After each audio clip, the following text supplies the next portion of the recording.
નમસ્કાર વિદ્યાર્થી મિત્રો, તમારું ખૂબ ખૂબ સ્વાગત છે મારી આ ચેનલ સ્ટડી વિથ નેન્સીમાં। જો હજી સુધી તમે મારી આ ચેનલને સબસ્ક્રાઈબ ન કરી હોય તો જલ્દીથી સબસ્ક્રાઈબ કરજો। આજે આપણે પ્રકરણ નંબર 7 રાશિઓની તુલના સ્વાધ્યાય 7.1નો 7મો અને 8મો દાખલો જોઈશું।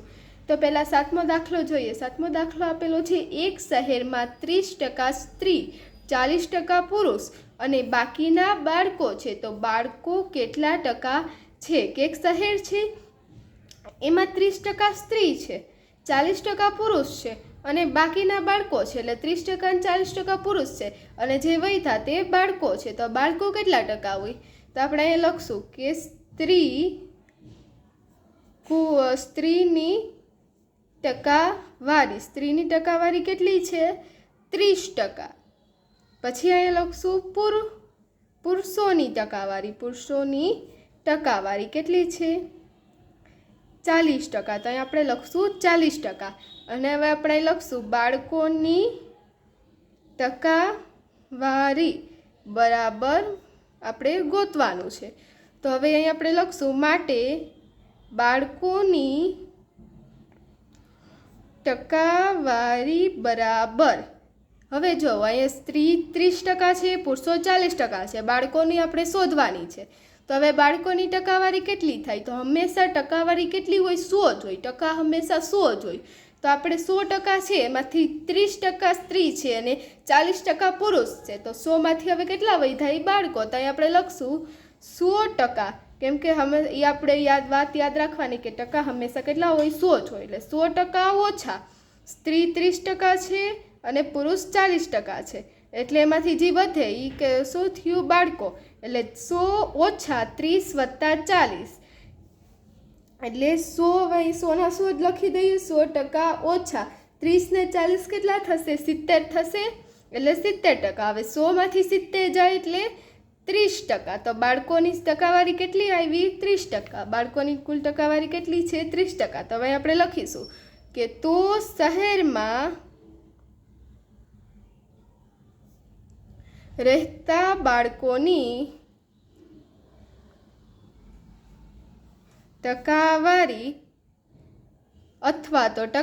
અથવા ટકા કેટલા થશે? 30% છે।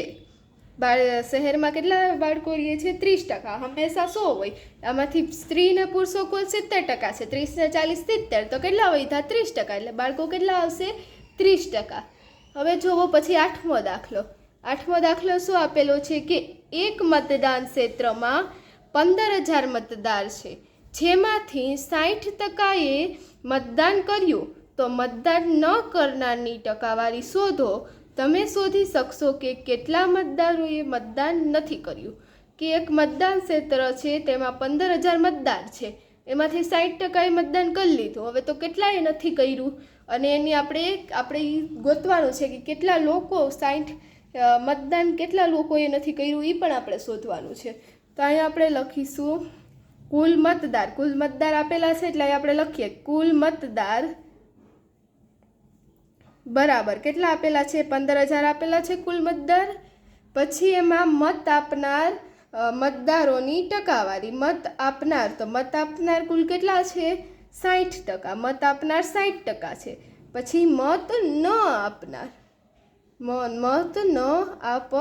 જેટલાએ મત નથી આપ્યો, તો હવે આપણે કેવી રીતે ગોતી શકીએ કેટલાએ મત નથી આપ્યો? આપણે આગળના દાખલામાં કર્યું તેવી જ રીતે કેટલાએ મત નથી આપ્યો, તો આપણે જુઓ તો હંમેશા કુલ કેટલા હોય? 100% જ હોય અને એમાંથી મત આપનાર કેટલા છે?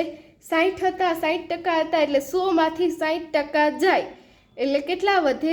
40%। એટલે મત ના આપનાર કેટલા થયા? 40%। તો આપણા પહેલા પ્રશ્નનો જવાબ આવ્યો કે મતદાન ન કરવાની ટકાવારી શોધો। તો મત ન આપનારની ટકાવારી કેટલી થશે?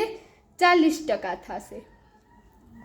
આપણે આગળના દાખલામાં કર્યું તેમ જ ટકા હંમેશા 100 હોય, 60એ કર્યું તો 100માંથી કેટલા વધ્યા?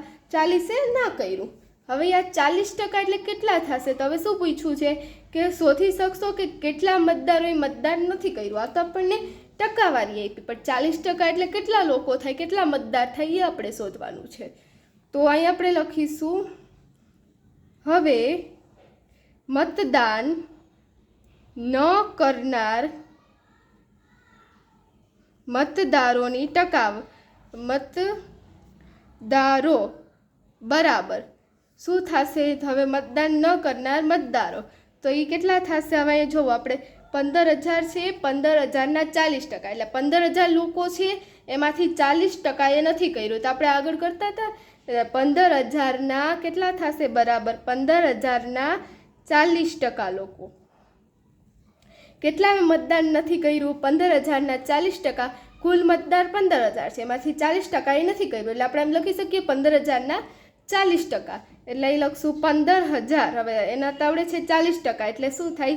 40% એટલે 40/100. હવે જુઓ આ 0 અને આ 0 કટ થઈ જશે, તો શું વધ્યું? 150 ગુણ્યા 40. હવે અહીંયા જુઓ 15 ચોક 60 અને પાછળ આ 2 0 લગાડી દેશે, એટલે શું આવશે? જવાબ 6,000. એટલે મતદાન ન કરનારની સંખ્યા કેટલી આવશે? 6,000. આમ 6,000 મતદારોએ મતદાન નથી કર્યું, એટલે 6,000 લોકોએ મતદાન નથી કર્યું. તો આ જો આપણે જવાબ શું આવશે? 40% એ મતદાન નથી કર્યું અને 40% બરાબર કુલ કેટલા લોકો થશે? 6,000. તો આપણો આ જવાબ આવી ગયો.